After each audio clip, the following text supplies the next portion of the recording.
ജയ് ശ്രീറാം ഹനുമാൻ എങ്ങനെ ഉണ്ടായിരുന്നു? ഹനുമാൻ ലോജിക്കൊക്കെ മാറ്റി വെച്ചിരുന്നു കഴിഞ്ഞാൽ കാണാൻ പറ്റുന്ന ഒരു പടമാണ്. ലോജിക്ക് എന്ന് പറഞ്ഞു കഴിഞ്ഞാൽ ആ കഥയുടെ ഒരു കണ്ടന്റ് അങ്ങനെയാണ് മുന്നോട്ട് പോകുന്നത്.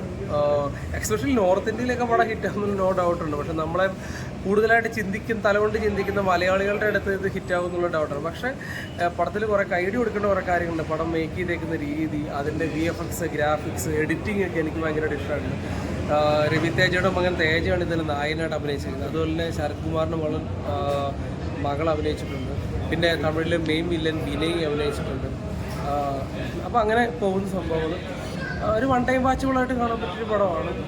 വർക്ക് അവർ ചെയ്യാവുന്നൊരു മാക്സിമം ചെയ്തിട്ടുണ്ട്. കാരണം ആദിപുരുഷൊക്കെ ആയിട്ട് കമ്പയർ ചെയ്യുമ്പോഴത്തേക്ക് അതിനേക്കാളിലൊക്കെ എത്രയോ ഫാർ ബെറ്റർ ഫിലിമാണ് ഹനുമാൻ എന്ന് തന്നെ പറഞ്ഞിട്ട് സെക്കൻഡ് പാർട്ട് ഇതിൽ വരാൻ കിടപ്പുണ്ട്.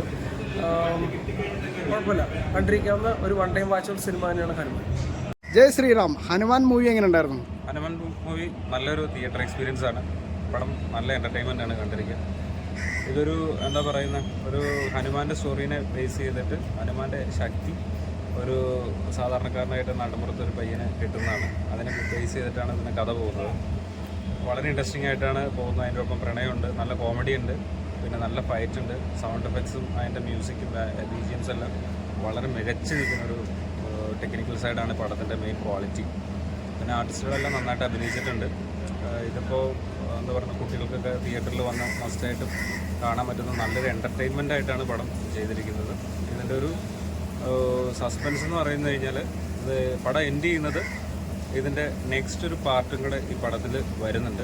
അപ്പം അതും ഈ പടത്തിൻ്റെ ഒരു ഹൈലൈറ്റാണ്. അപ്പോൾ ആ പടം ക്ലൈമാക്സിൽ കൊണ്ട് നിർത്തിയിട്ട് റിവീൽ ചെയ്യാൻ പറ്റുന്ന അടുത്ത കാര്യങ്ങൾ അടുത്തൊരു പാർട്ടായിട്ടാണ് വരുന്നത്. അപ്പോൾ അതുകൊണ്ട് എന്തായാലും ഫസ്റ്റ് ആയിട്ടുള്ള ഹനുമാൻ്റെ ഫസ്റ്റ് പാർട്ട് ആരും മിസ്സാക്കല്ലേ. നല്ലൊരു എൻ്റർടൈൻമെൻറ്റാണ്. തിയേറ്ററിൽ പോയിട്ട് മസ്റ്റായിട്ടും കാണാം.